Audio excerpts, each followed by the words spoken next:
দাড়ি clean shave করেন, দাড়ি কাটেন, তাদের কাছে আমার অনুরোধ, আপনি আরেকবার ভাবেন কেন কাটতেছেন।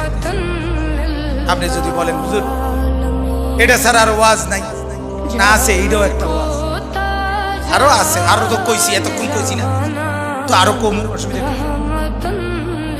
কথা বুঝেন না? আল্লাহ তাআলা আমাদেরকে বুঝার তৌফিক। তাহলে মূল ফিকির হলো মৃত্যু।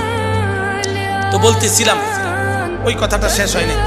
নবী সাল্লাল্লাহু আলাইহি সাল্লাম দুনিয়া থাকতে প্রতিদিন উম্মতের জন্য কাঁদছেন কিনা?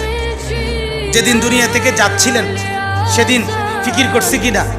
যেদিন কবর থেকে উঠবেন সেদিন ফিকির করছে কিনা?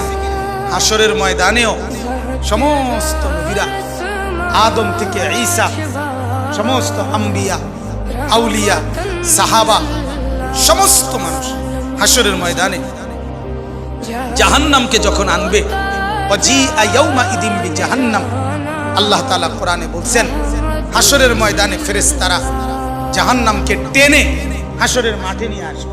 এই যে এখানে যে আমরা বসছি, মনে করেন এখানে আনছে, এখানে দাঁড় করাচ্ছে,